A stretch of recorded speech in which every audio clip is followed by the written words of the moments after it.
Encore une fois, les contrôleurs aériens renouvellent leur grève du samedi soir 17h30 au dimanche matin 9h.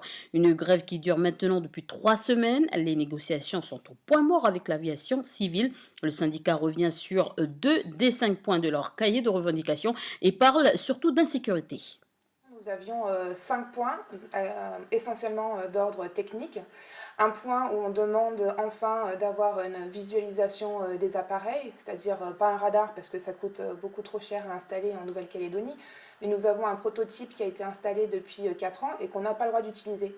Donc on aimerait bien pouvoir rentrer enfin dans des conditions de contrôle acceptables. En plus, le trafic augmente régulièrement.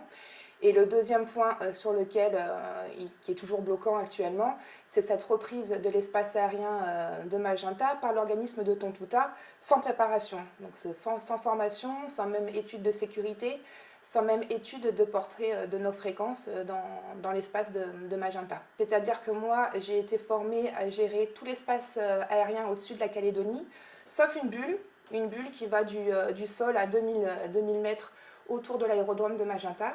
Et dans cet espace-là, moi, je ne sais absolument pas ce qui se passe. Je ne sais pas les altitudes de sécurité, je ne sais pas les points, je ne sais pas les procédures des appareils en approche, les procédures de remise de gaz. Donc, c'est juste pas possible, quoi. C'est inacceptable. Le niveau de sécurité n'est pas garanti. Et la mission première du contrôleur aérien, qui est d'éviter les collisions entre les appareils, cette mission-là, nous ne pouvons pas la rendre dans ces horaires-là, donc du samedi 17h30 au dimanche matin 9h. C'est pourquoi notre préavis, que l'on reconduit tous les week-ends, vise essentiellement ces horaires.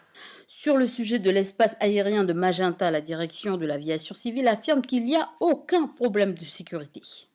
La procédure de reprise de l'espace de Magenta par les contrôleurs de Tontouta, c'est une procédure qui existe déjà depuis 2011 et qui a été étendue simplement à certaines heures de week-end à cause des fermetures de Magenta qui sont conséquentes aux sous-effectifs et aux réductions du tour de service. Donc notre objectif, direction de l'aviation civile, c'est de maintenir cette adaptation, à savoir la reprise du ciel telle que ça se fait depuis 2011 par les contrôleurs de Tontouta, de manière à pouvoir étudier avec la compagnie Aircal la possibilité de rajouter des vols, y compris dans des phases de fermeture du contrôle de Magenta.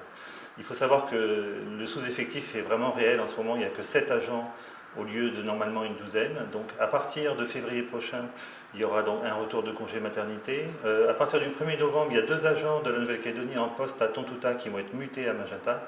Donc dans le courant de début 2016, nous serons à plus 3 agents. On devrait revenir à des situations un peu plus acceptables pour la compagnie, pour les passagers. Je tiens à rassurer tous les passagers, il n'y a aucun problème de sécurité dans le ciel calédonien, ni au-dessus de Magenta, ni nulle part ailleurs.